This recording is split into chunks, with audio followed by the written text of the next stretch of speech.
This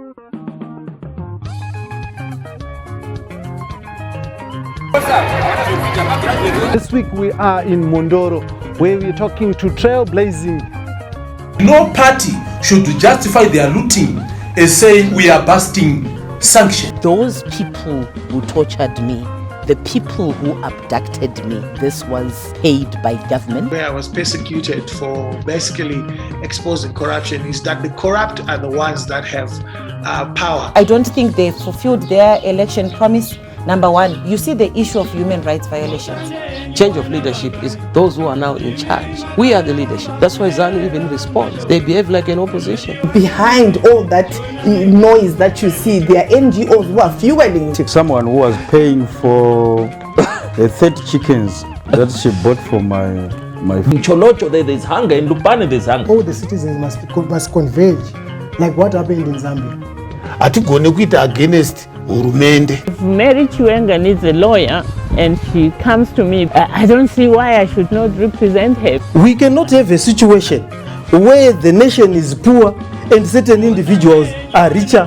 Government deliberately sponsors the division within the... All these seem to have been jargons put out there to just confuse people so that those who loot continue to loot. Is there on this, the Free Talk, in proud partnership with the Frederick Newman Foundation? One of the biggest innovations that has happened in our country is digital television. And who else but Mr. Blessed Dhara Mhlanga, who has been running a very successful program under the Free Talk host series. And we want to give Blessed an opportunity just to give us an insight into the Free Talk series catalog. Mr. Mhlanga, please. It is a pleasure that I stand before you this evening to talk about Free Talk, a socio-economic and political talk show on Heart and Soul TV and radio, which is birthed and wholly supported by the Frederick Newman Foundation. Now, this program has been in existence for a little over a year, so I think it's 1 year, 6 months.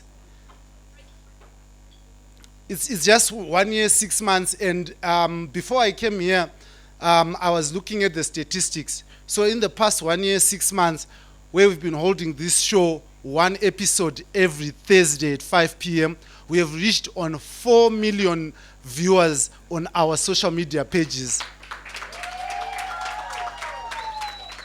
We have close to over 1 million interactions. That means people are actually commenting every time they watch. So they actually give feedback and the like. So it's not just the views, but there's also the interaction. Now, how was the Free Talk born?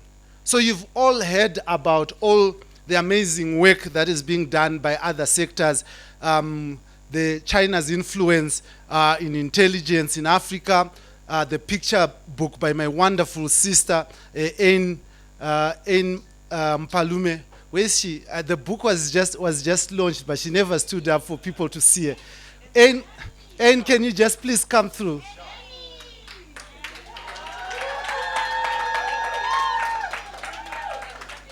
She always outdoes herself. She's an amazing woman in journalism, and she's one of the best photographers in Zimbabwe. Thank you very much, Ain, for the work you do. So when all this work is done, Free Talk presents the opportunity for us to sit down and discuss the issues that have been flagged out by everybody else. We present an opportunity to ventilate issues that affect us as a people of Zimbabwe. We present a platform that no other person or no other platform in Zimbabwe presents. A platform that allows everyone to be heard, regardless of their political, social, racial, or ethnic origin. We are the only station in Zimbabwe that does that. So we allow ZANU-PF to sit there, MDCT to sit there, CCC to sit there. I think Free Talk should be the gateway to opening national dialogue in Zimbabwe.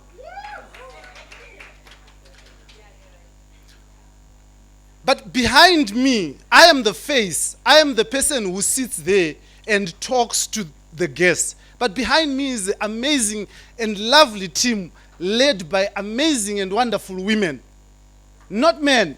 You know, we always hear people say women are not empowered. I have met women who don't need to be empowered, but who have made an effort to ensure that they occupy spaces. And I have not given them any favors to do the work that they do. They do it with passion, they do it with ability. One of them is right here, Mildred Tinofa. She's the one who edits. She's the editor of the FreeTalk program. And Frederick Newman Foundation has supported young women in journalism, and they are doing wonders. Thank you very much, Fungisai, for the work that you do. Now, this book here is a book that carries quotations from a number of interviews that we have done. And in the life of FreeTalk, I have spoken, I have sat down with top leaders of this country. I've had memorable interviews with the EU ambassador, ZANU-PF spokesperson Chris Mchangwa, ZANU-PF information director Tafadzo Mgwadi, ZANU-PF Politburo member and Minister of Justice Ziyambi. I have had conversations with one lovely lady sitting there, Cecilia Chimbiri, an inspiring young lady who has sat, in the harsh, environs of our political space. And she has dared to speak out when everyone else wants to remain silent.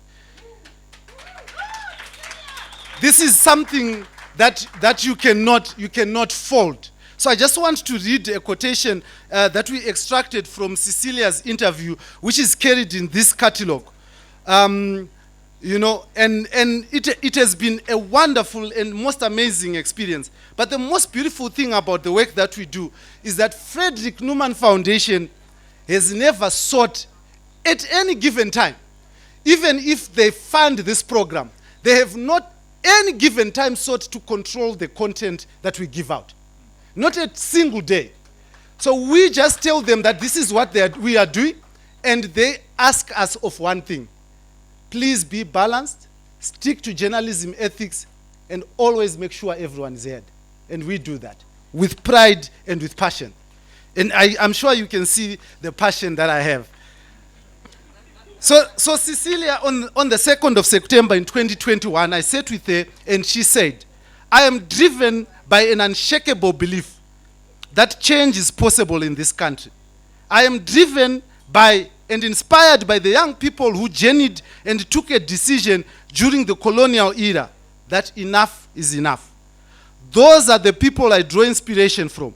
No matter what happens to me, no matter what's going on, I will continue to brave the storm because we need to bring about the change. We are a wasted generation. I have never known a payslip in my life, and I'll fight to change it. Ladies and gentlemen, without saying much, this is what drives me every single day of my life. A desire to change, a desire to give a new breath of life to others, a desire to speak for others.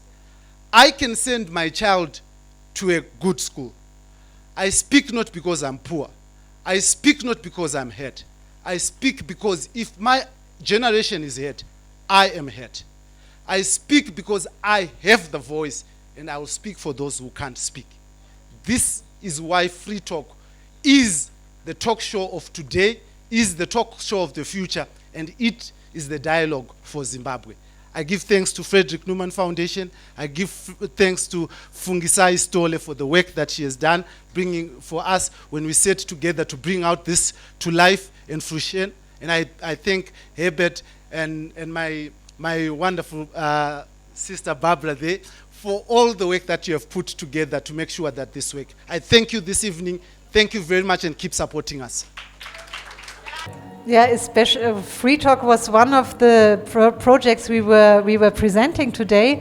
Actually, the foundation, the Friedrich Naumann Foundation in Zimbabwe, they're working on a number of topics. FreeTalk is a very, very important program, especially because you have elections next year in 2023. And blessed with FreeTalk, what's so great about it, that is actually getting actors from all fields of society, from all different views there, and he's opening the discussion, and they're talking, and I think it's very important that you communicate and that you talk together, and that you're not factionalizing, that there's not different people, and that you're actually talking together, communicating. Well, women, first of all, they're 50% of the population. That's a lot, but they are not represented sufficiently in decision-taking positions. And we think it would even be another world if more women are in decision-taking positions. Women have a different way of acting. They are also mothers. They are very capable of doing different things at the same time. And it's important that women are much more represented in society. So this is why we are supporting women. It's also a new priority and a new strategic goal of the foundation to support women. And I'm very happy that the Zimbabwe office has already been doing that, but you will see us much more supporting women in the future. Well, it's because it's a difficult environment. We know that people must be very courageous in Zimbabwe. As journalists, you must be very courageous to talk openly. We've heard a lot of things today. You can just carry a poster and say, we want better for our own country, and that can put you into jail. And we are the Foundation for Freedom, so we feel we must be solidarian with courageous people, and it's amazingly courageous, and there's so much potential for this beautiful country, and this is why we are committed to work here. Well, it's very important that organizations who we work with here in Zimbabwe, that they actually raise the topic. It's also very important that journalists continue to report on human rights violations. You have human rights violations in many countries of the world. That is true, but it's important to have an environment where these issues can be raised, because if not, the population doesn't have a confidence in the state. This is a beautiful country. It's amazing to be here and see, especially today, the people who are committed and love their country. And I wish the country really all the best, and I admire all the courage and the fight for freedom. Free talk, free talk, free talk, free talk. Hello viewers, my name is Mildred Nofa. I'm the head of productions in the Current Affairs Department. Free Talk is my baby. I edited the very first episode of the Free Talk, and I'm proud. Watch out for the next episodes in the Free Talk. Welcome to Free Talk. My name is Dhara Blessed Mhlanga. Hi guys, my name is Chengetu Chidi. I'm part of the behind the scenes crew for Free Talk. Please continue watching Free Talk and supporting us. Hello, my name is Lady Gomera, and I'm an intern at Heart and Soul. The first time I ever held a camera was whilst recording the Free Talk. It has really been a great experience working with the producer, Blessed Mhlanga. So please keep watching the Free Talk in 2023. Hello good people, my name is Dan Momunda. I'm a videographer and video editor on Free Talk, which is aired every Thursday at 5 p.m. on Heart and Soul Zim Facebook page and YouTube channel. My name is Daniel Ziambe. I'm an assistant editor. I edit Free Talk here at Heart and Soul. Continue watching Free Talk. This is our book that we have launched, so I thank you guys. Okay, hello guys, I'm Flavien Manyota, and I'm the assistant video editor for Free Talk. It's been a long journey. We edited Free Talk 2020, and it was for about 3 months, 3 months or 4 months. It was hard because sometimes I end up late. Like for example, Free Talk we edit every Wednesday, maybe around 5 p.m. at the Opera 6. So that time I had to edit Free Talk during the night, from 7 to 9 p.m. or to 10. Then I had to go home late. Hi, my name is Melody Quit, and I'm one of the persons behind the scene. I'm a camera operator, and my experience on Free Talk is that I learn a lot with Dhara behind the scene. I love Free Talk because it is the voice to the voiceless. It gives the people the opportunity to air their views despite their differences in political parties. Thank you. Hi, my name is Masli Madzura. I'm a crew behind the scenes for FreeTalk. FreeTalk is a memorable show for me because I'm awfully interested in politics, and it gives you a wider and broader view on the political economy of Zimbabwe and how the youth will influence the situation and the growth of our society. Thank you. Look forward for FreeTalk. Hi, my name is Joyce Gizi, and I am part of the crew behind the scene that is responsible for making the FreeTalk happen. The most memorable thing that I can remember since August starting recording the FreeTalk is the experience that I got learning new techniques of recording and also learning about our country. I mean, it's based on politics and everything. It has given me a new outlook of how we look at our politics and politicians in Zimbabwe. Hello viewers, my name is Gaddafi Wells and I'm one of the crew behind the scenes for FreeTalk, your favorite show. So my journey with FreeTalk has been quite interesting as it has helped me to learn and meet one of the great people we have in Zimbabwe, especially in the political arena, the likes of Dr. Ibo Mandaza, Fadzai Mahere, Tafazwa Mugwadi, Christopher Mchangwa, and a lot more to mention. So FreeTalk has been quite informative for me and for our viewers. As for me personally, I've got to learn like the aspects behind the patriotic bill, getting to unpack the intentional budget and many other aspects. And now we are encouraging you to keep watching FreeTalk. As we are going through the road to elections 2023, we will be bringing you insights and more to learn. Keep watching our show and don't forget to subscribe on our HSTV live Zoom on YouTube.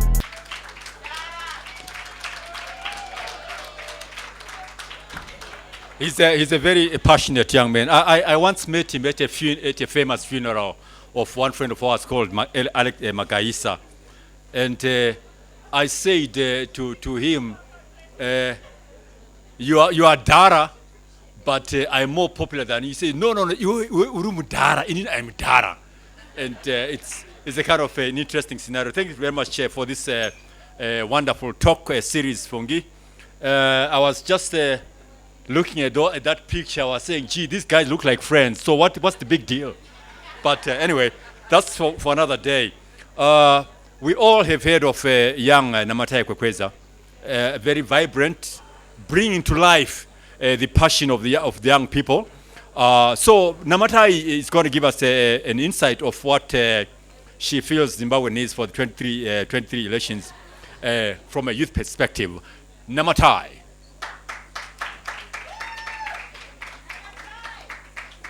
Fantastic. Thank you very much. Rejoice. When he didn't see me, he said, "Hesho." But thanks very much for introducing me. I can see people are a bit excited and fidgety, and I'm thinking that maybe I'm one of those speakers that now has to speak after people have had a few glasses of the secret stuff. But hopefully we can manage to concentrate and we can keep focused, because the issues around young people are fundamentally crucial when we talk about transformation. And we understand fully well, particularly in 2022, that elections are pivotal and elections are fundamentally important towards transformation, and that young people are central towards decision making. I hope we are still in the same interaction. I can hear a lot of people talking. Yes. So as a general rule in public speaking, I do not speak until I have an audience that is actually listening. So I'm going to keep quiet until there is absolute silence, and then I'll continue. Fantastic. Let's proceed.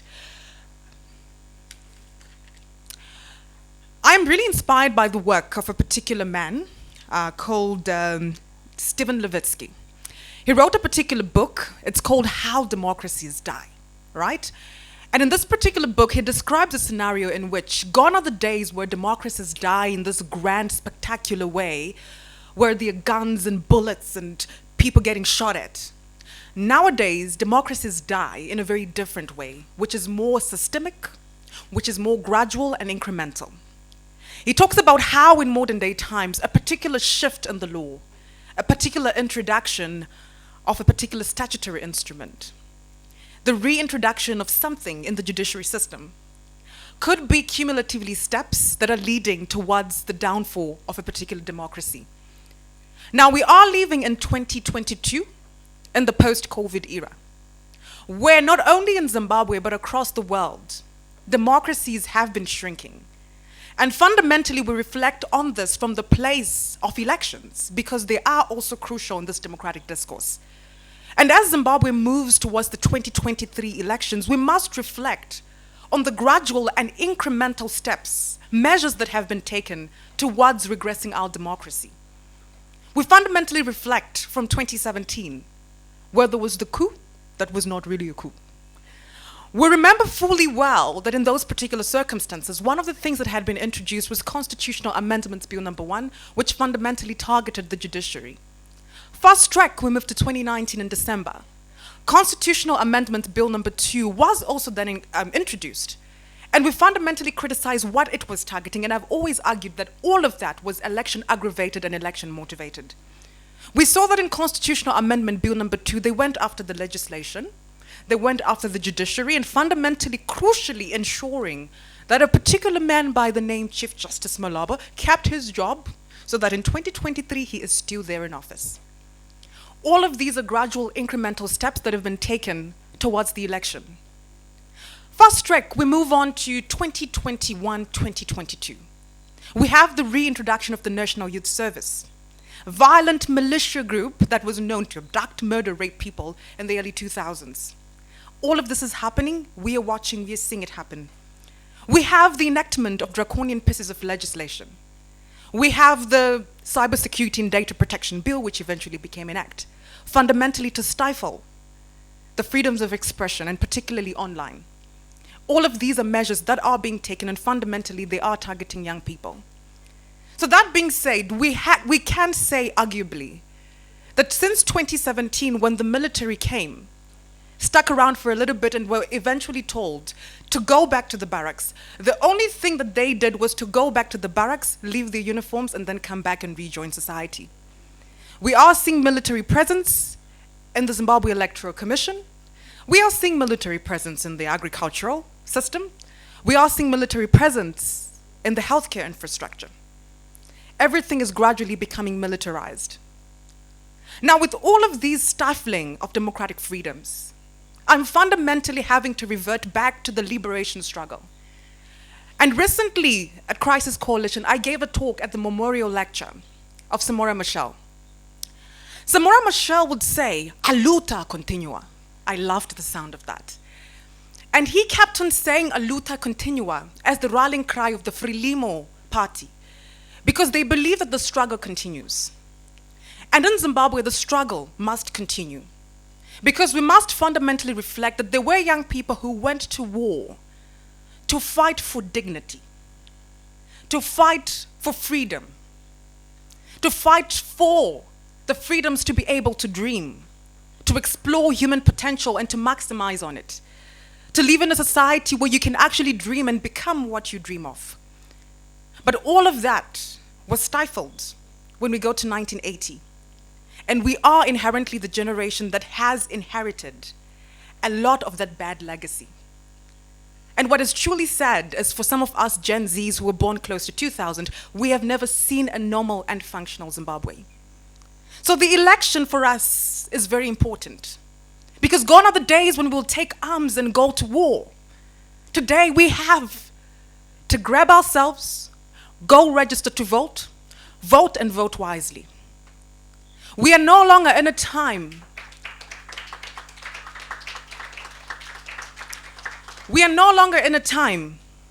when we can grab arms, but we can organize in non-violent ways that ensure that we can secure our future and the future of our children to come.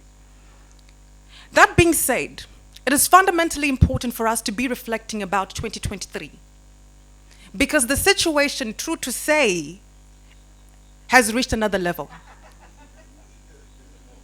We are living at a time where opposition activists are abducted and murdered, where women experience excruciating violence for their political participation, abductions, rapes, disappearances. All of that is happening in 2022 in a country that says it has been independent for the past 43 years. There is no independence in a country like that. A luta continua. The struggle must continue. Because we understand fully well that those who went to war to ensure that young people in this country would have a bright future. But as it were, everything seems gloomy. Everything is dark. We understand fully well that those who went to war to ensure that the struggle delivers. We must have a struggle that delivers on public goods, a struggle that delivers on human dignity, a struggle that delivers on healthcare infrastructure, a struggle that delivers on good roads, good governance, a struggle that delivers for the people of our country. And yet for young people, none of all those things were ever delivered. A luta continua, the struggle continues. So, our struggle, as I had indicated prior, is to struggle in the ballot box, is to struggle in demanding electoral reforms. It is to struggle so that we make sure that the struggle actually delivers. That when we carry ourselves and we are going to vote on the election day, we are voting to ensure that when we get sick, we will get health care as good as what the Minister of Health gets. We are going to vote to ensure that when we are driving, we drive on good roads. We are going to vote because we believe that the struggle must deliver in terms of public goods. And we have not received this. So that being said, what is it for youth going towards 2023, a youth perspective as we go towards 2023? The fundamental reflection is around organizing. We must organize from a place of hopefulness, to never tire but to continue to believe that, you know what, everything that we admire in the countries that we want to leave Zimbabwe and go to is the evident and eminent result of struggle. It is the result of those people who did not leave their countries but stuck around to say, hey, how do we fix these problems? And how do we ensure that we build a better society for all? So we must fundamentally be reflecting on how we organize from a place of hope. Reflecting on the fact that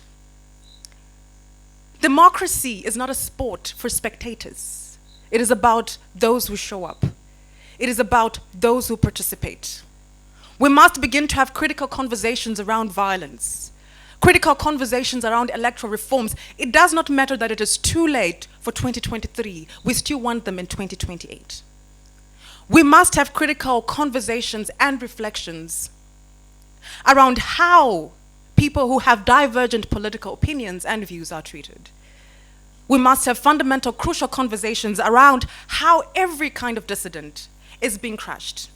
We talk about NGOs, we talk about the opposition, we talk about the media as we go towards 2023. And all of these are rallying points that young people can organize around. Now, having said that, and I'm just winding up now, we must reflect on the power of a vote, and particularly the power of the many. Barack Obama once said, there is no such thing as a vote that does not matter. Such a thing does not exist. Everybody must play their part to register to vote, to encourage the next person to vote, bearing in mind what we are voting for. We are voting so that the struggle delivered on what it promises. The struggle must deliver on public goods. That is what we are voting for. Every vote matters. And it is a crucial question of us reflecting on the numbers. We know fully well that Zimstats has stated that young people constitute the majority of our population, and therefore they are the decisive demographic. We know fully well that young people are about 67.9% of our overall population, and we have a population of about 50 million. We know fully well that this is a critical and decisive demographic if they decide. And this is not rocket science. What we are saying about the participation of young people bringing transformation is not something from Mars. It is something that was done in our neighboring country, Zambia. where we know that over 4 million young people between the ages of 18 to 25 registered and showed up to vote, and look at the transformation that happened there. It is fundamentally about us as young people being able to organize. Now, I will end this, again reverting back to Samora Machel, a luta continua. When I gave the talk at Crisis, I indicated that for me, a luta continua, as Samora Machel stated it, is an intergenerational statement. Because in essence, he says the struggle continues, but we don't know until when. So there are those who have struggled in their time, and maybe now they are old and feeble and tired. We must now pick up the struggle and continue it. Continue it differently, in a different time with different tactics. To continue to organize meaningfully and powerfully, to challenge the status quo, to challenge the lack of delivery of public goods from the struggle, the lack of delivery of human dignity from the struggle. Because each and every young Zimbabwean has dreams, and those dreams are valid. We must, in essence, then build a society that is enabling towards these dreams becoming a reality.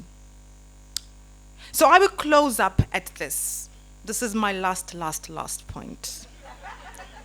I can see Rejoice is looking at me. I'm looking back at you. Yes. So I will close up at this. As we leave this place, we must realize that there is no one who is coming to save us. There is no one who is coming to help us. We are the only help that we have. And the good thing is we have each other. So because we have each other, as we leave this place, we must be reflective of how we are reaching each and every young person in every corner of our country. We must fundamentally reflect on how we can connect with young people who are in the rural areas, young people in urban areas, young people who don't look like us, who don't sound like us, but fundamentally their voice and their vote matters towards the transformation of this country. Because at the end of the day, the trick is in doing things powerfully, small things done consistently, small things done together, each person playing their part. That's pretty much what it takes. And if we can organize around ensuring that every young person is motivated to vote, because there is no better life for Zimbabweans in South Africa, to be honest. There is no better life for Zimbabweans in any other part of the world except home. We have to make it work. We have to make it count.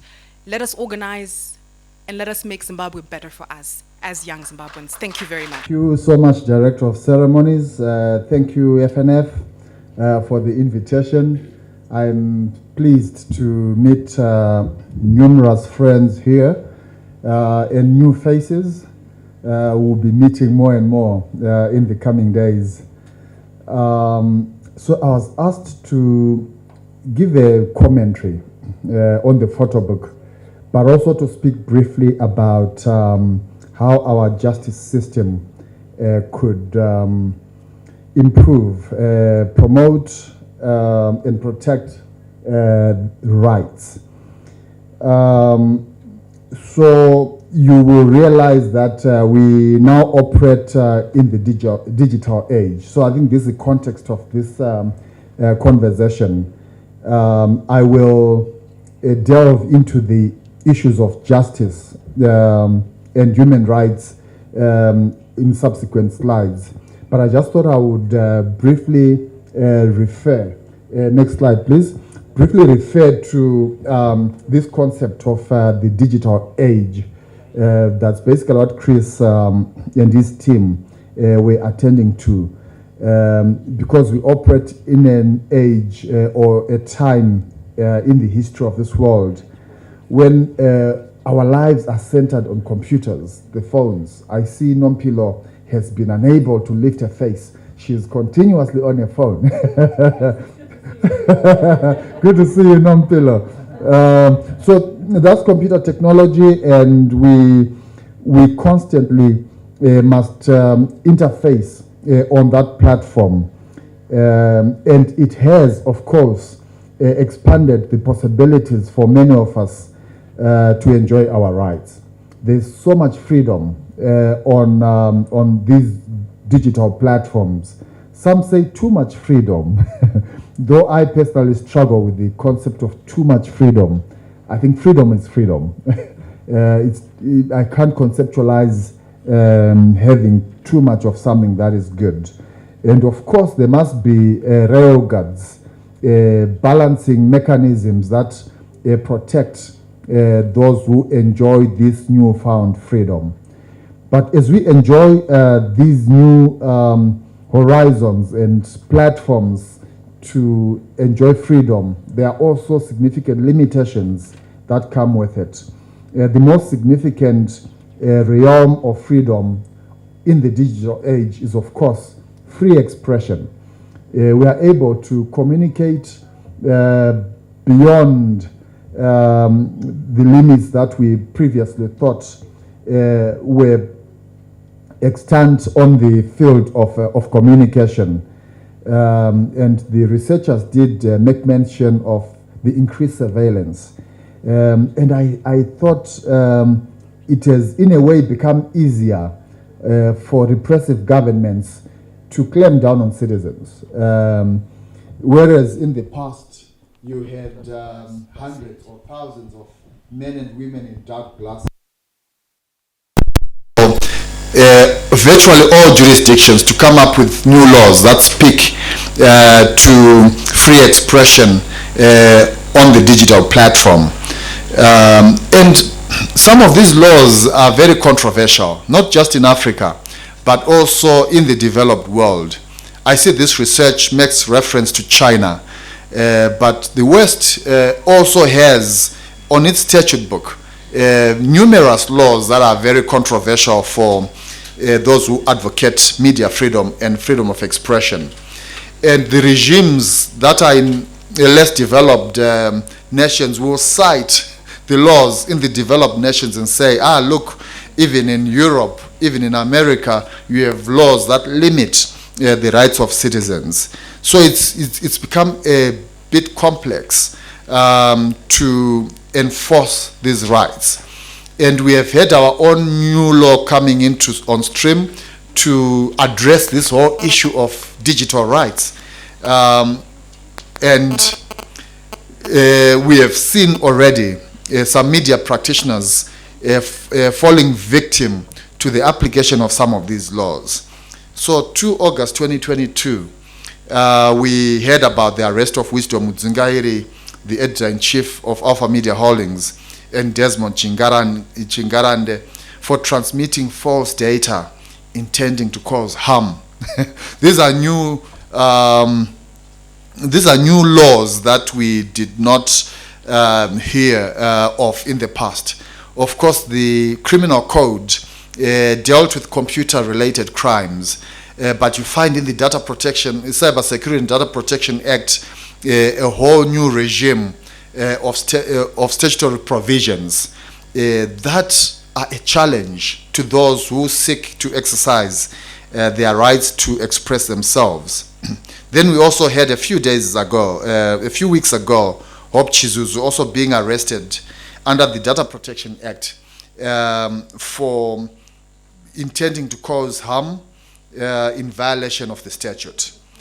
But you will see that these journalists and citizens are being prosecuted, some say persecuted, in our courts of law, which form part and parcel of the justice delivery system. And of course, a justice system ought to primarily serve the interests of justice, delivering justice, serving justice. But alas, throughout the world, not just in Zimbabwe, criminal justice systems are principal sources of grave human rights violations. You find that the law is weaponized, and you'll see this weaponization of the law in pictures in the picture book. Dozens, hordes of security operatives infesting our courts of law. The police ought to enforce the law and to promote human rights, but you see on one of the pictures in the book, police shepherding people out of the courts, which is contradictory to the whole principle of open justice. under our criminal justice system. It is therefore worrisome to see that we have an increasing number of police officers at our justice delivery platforms, courtrooms in particular. And we have witnessed the absence of the police being an impediment not only to citizens witnessing or participating in the justice delivery system, but also having a chilling effect on the whole process of people trying to accomplish justice. So we see the police also being involved, being at the center of inhibiting free speech. You will see in the photo book a picture of Tsidangarembwa interacting with the press. You will see in this presentation a few slides down. I think you can go to the slide already. Tsitsi walking down Borodor Road with her friend, Julie Gabriel Bonds. Julie, hi. There she is. Julie's placard read, maybe it's not too clear there. Free our journalists. We want a better Zimbabwe for all. That was a message. And Tsitsi's message was, we want better. Reform our institutions. And this expression was interfered with by the police, who then arrested them and took them to the police station. They had to spend a night in the cells for saying, we want better.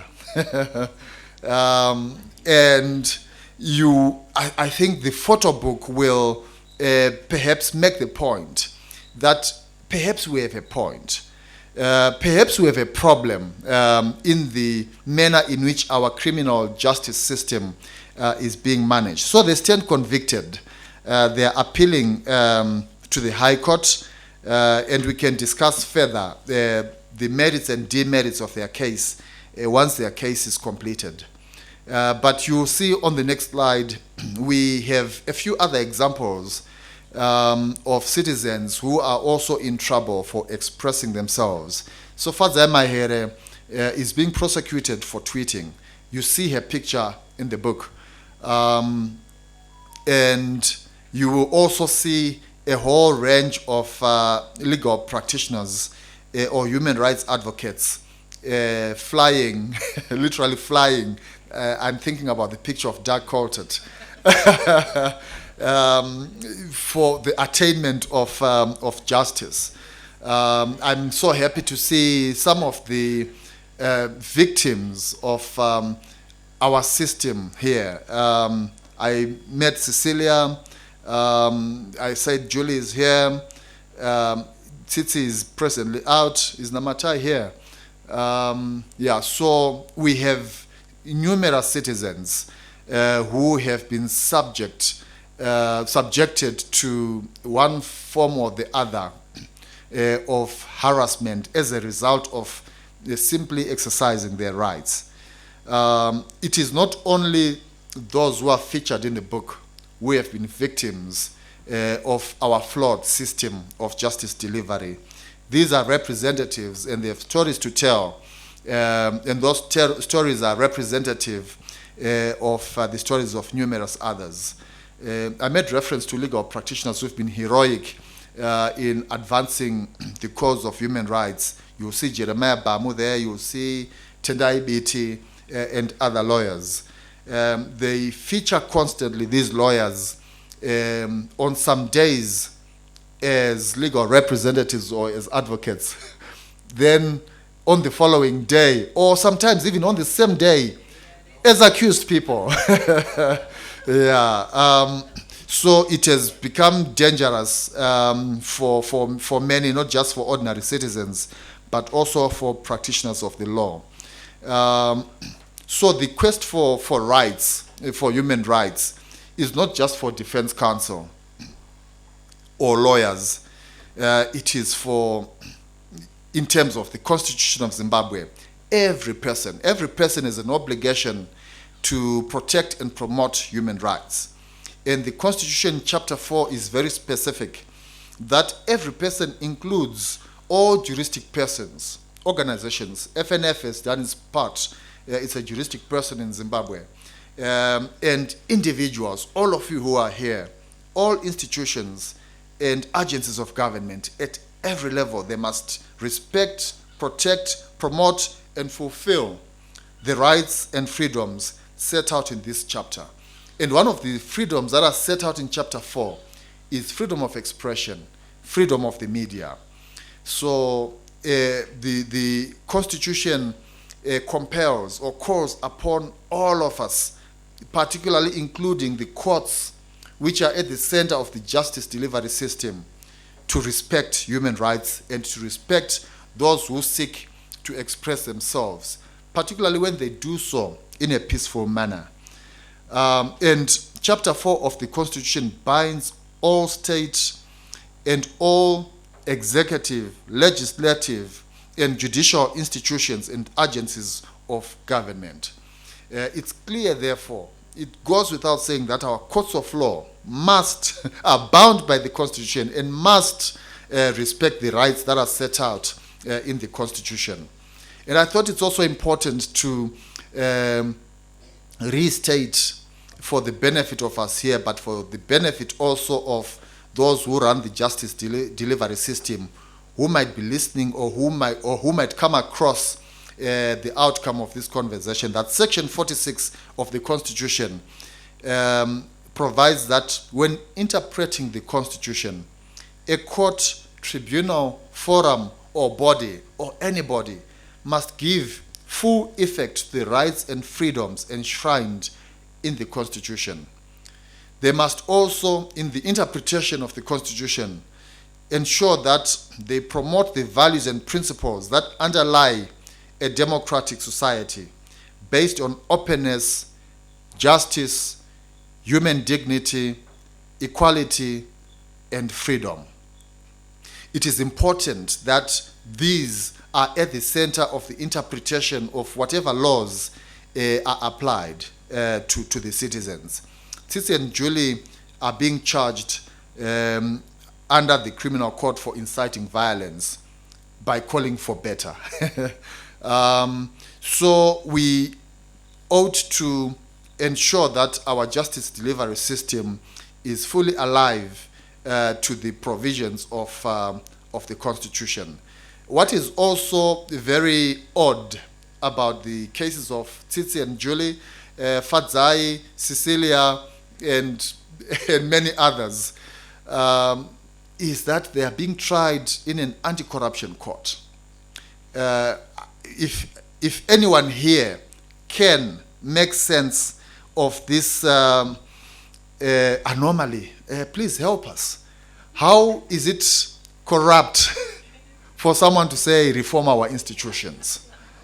So it's like a couple going to ask for a divorce in a tax court. A court that is set up to deal with tax matters, and they go there and say, we want a divorce. So I think our judiciary and our justice delivery system could really do more in terms of promoting and defending human rights simply by being logical. Because I think some of the formats that are used in dispensing justice are very illogical. You don't have to be a lawyer to know that there's nothing corrupt about calling for reform. So I conclude this reflection by pointing out that all that our justice delivery system must do, and here I'm talking principally about the judiciary and those who manage our judicial systems, is to apply the law equally to everyone. When I was asking for Fadzai's passport recently, the state was very much opposed to the temporary release of a passport because the law does not allow any court to release a passport temporarily. I cited all sorts of laws, and it was clear that I was not being heard. You see that you are being heard when the judicial officer is writing furiously. So sometimes they just hold their chin like that and look bored. So what then worked in the end was me producing a newspaper article. So thanks to the media, you write about these things. You must continue to do so because you do have a role in exposing some of the injustices in our society. So I pulled out an article from the media which was reporting a case of a member of parliament, a powerful member of parliament from the ruling party whose passport had been released a week after being brought to the courts for a corruption case, real corruption case involving about $5 million. A week later, he got his passport back to travel to the United Kingdom. So when I then made reference to this, that worked. Of course, the judicial officer wasn't very happy that I was making mention of this. But you find that there was a great deal of inequality in the manner in which the state was seeking to apply the law. Our justice system must apply the law equally. They must respect the Constitution. I read out just a few of the provisions of the Constitution which speak to how the law should operate. They must also be ethical in the execution of their duties and honest. And they must also abide by the applicable judicial codes. They speak about fairness, they speak about truth, they speak about integrity. If they abide by the terms that are spelled out, I'm sure we would go a whole long way in achieving justice. Director of Ceremonies, you made reference to a visit to Germany. Germany is an interesting country on many fronts, but I want to refer very briefly to what was called the Nuremberg trials. These were legal proceedings that were instituted decades after dictators had violated human rights with impunity, shamelessly. So an injustice today might prevail because some are in power, but those injustices could well be straightened in the near or the far future. One day, justice will prevail. The long arm of the law will catch up with those who violate. I have spoken so many words, but I see that Annie managed to speak a whole lot more words by presenting pictures to us. They say a picture is worth 1,000 words. So there is a whole rich story that is presented in this picture book. In the Christian religion, there is someone who is quoted as having said, "You must preach all the time and use words if necessary." Yeah. So we ought to live and practice and promote and protect human rights all the time. We must stand up for the rights of our fellow citizens, and if necessary, we must use words. Thank you. Well, there it is, ladies and gentlemen. What a deep insight into the confusion that prevails when the systems just fall to pieces. I was just chatting to Fungi, with Fungi saying, when I was a young man in the 1890s, this is how we used to do it, you know. Yeah, 18. All right, okay. Right. Any maybe just one or 2 points, or maybe you want to throw some question to Zenzele, or we've got a hand out there. Do we have a mobile microphone? We don't have drone microphones yet, but I'm sure that's gonna come, Chris, very, very soon. Yeah. When lift up your hand again. Yeah. So, can you lift your hand? Yeah. Just as Mike was going, I was told that Chinese, when they are building, Chris, they put. So I don't think I'm gonna have them redoing my bedroom. It's not safe. Yeah. Yes, ma'am. Okay, so what we're talking about here is sustainability, right? It's about having access to this economic means without impacting future generations' ability to draw from it. But then my question is, we can come up with it in theory and say, oh, we need more sustainable ways of mining and so on and so forth, but are the people on the ground being taught about this? And I'm saying this as someone who comes from a mining town in Gwanda, right, where you have your neighbor and your own relatives who, if they have a immediate economic need, they say, tomorrow I will go to the mine and I'll do this and I'll do this. This environmental degradation is not out of malice, it is out of a need to address an economic need that they're facing in the moment. So are the people on the ground being empowered, or are we just sitting around here talking about sustainable means, but it's not being put into practice? Microphone to Senator Top. How safe are we as citizens? Good question. Thank you very much. I'm an MP, not a senator. Oh, okay. MP for Bulawayo Metropolitan. And I'm also in the Mines and Mineral Development Portfolio Committee at Parliament. Just to answer the question that the young lady did ask, there is capacity, there is education or awareness campaigns that are done by EMA and the Ministry of Mines, but they are just awareness campaigns, in my opinion. There is no, like somebody spoke to, monitoring.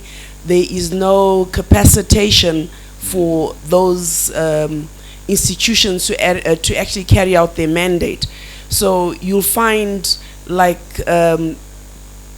things that are actually happening right now. The whole country is dug up. We do field visits as the portfolio of Mines and Mineral Development, and we bring these reports to Parliament. So we have a lot of work to be done, and you find that a lot of people are benefiting. People are digging, the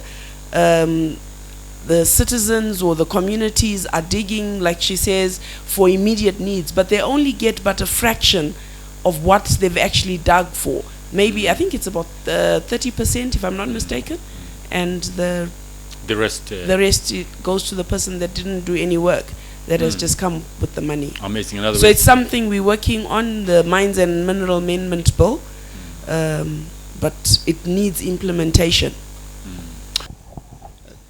Thank you so much. My name is Gilbert. I'm not going to be talking about the film that we have just seen. My question is going to, or I'm just going to provoke our minds with regards to the contribution from Dhara Blessed, and the Namatai.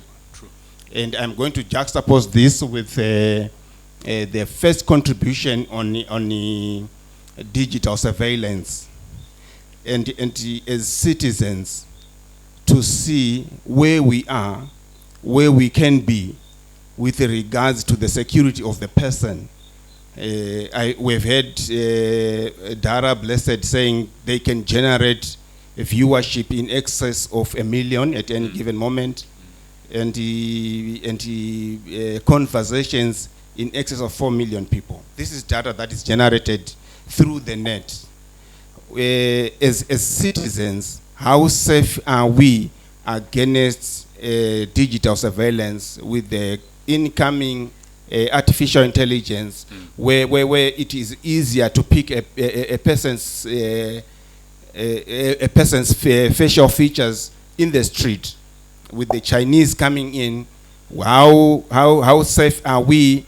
Our robot, the robot that we see controlling cars, just robots that are meant for controlling vehicles? Because with that in mind, it's so scary. I think these are questions that I'm just throwing in, provoking our minds, and just to see where do we stand as citizens. How safe are we against such draconian repressive practices by a regime? Thank you very much for the comment. Yeah. Amazing. We running out of time. but perhaps just one comment from Blessed. So I just want to address the issue of how safe are we as citizens, right? But how safe is a citizen when they go to a hospital where there are no drugs? How safe is a citizen when they are afraid to speak out and hold the government accountable to what it has promised and pledged? When a president takes power, they hold the constitution and pledge that they are going to abide by the constitution. And the constitution is very clear. You have the right to access to water. You have the right to access to education. You have the right to access to health. Now, if you don't want to speak for accountability, and you want to hide in the shadows and ask yourself, how safe are you? The big question will confront you when you go to hospital and there's no Panadol for your pain. When you go to hospital and you want to be treated and there are no doctors. This is where you understand that no amount of surveillance is as important as you accessing health and clean water. So even if you remain silent and you want to run away from surveillance, it will catch up with you when you demand services. This is why we speak. Then lastly, the issue of environment. The people are aware of the damage that they are causing to the environment, but they have no jobs. They have no alternative to a livelihood except digging. So even if they know that this tree is important for them to have oxygen, they also know that this gold is important for them to put food on their table. So if the government continues to fail to provide food, continues to fail to provide jobs for the people of Zimbabwe, they will continue to dig even in classrooms because they have no alternative. And that is worse than any surveillance. I implore, please listen to me, I implore citizens of Zimbabwe to raise their voice, to demand accountability, and to build their country. It is theirs and they have no other. Thank you. Right. Thank you very much. Have a wonderful evening. We have our wonderful catering team. Thank you very much to Fongi and their team. Another big hand for this wonderful exercise. Siyabonga, sizobonana.